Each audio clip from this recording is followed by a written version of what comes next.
जिन भी लोगों ने है ना अपना बचपन किराए घर में बिताया है, या फिर जो लोग अपना खुद का घर लेना चाहते हैं as a youngster, as a newly settled है ना कपल या वॉट एवर, तो उन लोगों के माइंड में एक कन्फ्यूज़न आ सकता है कि यार हम अभी घर खरीदें, ये सही टाइम है या नहीं घर खरीदने का।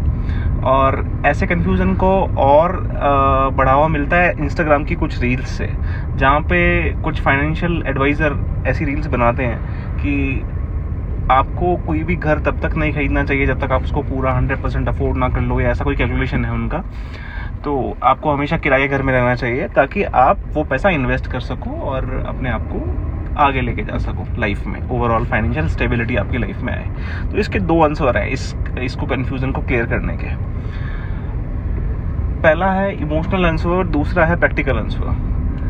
तो पहला इमोशनल आंसर ये है कि हम लोग 300-400 साल के लिए पृथ्वी पे तो आए नहीं हैं, 70-50 साल के लिए आए हैं, उसमें भी 30 साल ही जीने को मिलता है। उस 30 साल जीने के टाइम के लिए ही आप घर खरीदते हो मोटा मोटा, ठीक है। और घर एक आपकी मूलभूत आवश्यकताओं में भी आता है ना, रोटी कपड़ा और एक मकान में आपकी बेसिक नेसेसिटी है, तो उसमें इतना नहीं सोचना चाहिए, ले लेना चाहिए। और दूसरी चीज़, अगर इसका प्रैक्टिकल आंसर दें तो मैं ये बोलूँगा कि आज अगर आप कोई घर लोन पे लेते हो जिसकी कीमत 50 लाख रुपए है, 10 लाख रुपए आपने दे दिया सपोज करो, और 40 लाख रुपए का आपने लोन ले लिया, ठीक है। 40 लाख का लोन लिया, आपकी जो अर्निंग्स है 1 लाख रुपए सपोज करते हैं, और 40 लाख के लोन की आपकी जो EMI है वो बनती है लगभग 40,000 मान लीजिए 20 साल के लिए।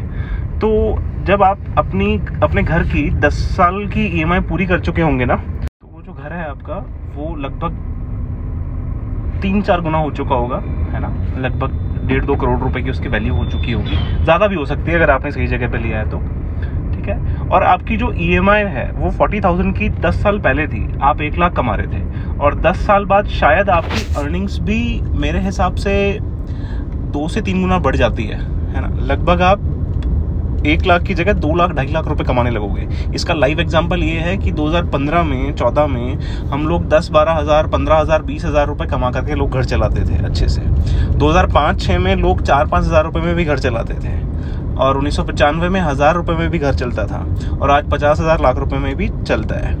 तो उस टाइम पे आपकी अर्निंग 2.5 लाख हो जाएगी, लेकिन आपकी जो EMI है वो आपकी 40,000 ही रह जाएगी, ठीक है। तो ओवरऑल कैलकुलेशन यही है कि आप कहीं से भी देख लो, प्रॉपर्टी वैल्यू भी बढ़ रही है, होम लोन सस्ता भी मिलता है, सारी चीज़ें मिला के यही बोलती हैं आपको चिल्ला चिल्ला के कि भाई घर खरीद लो, घर खरीद लो।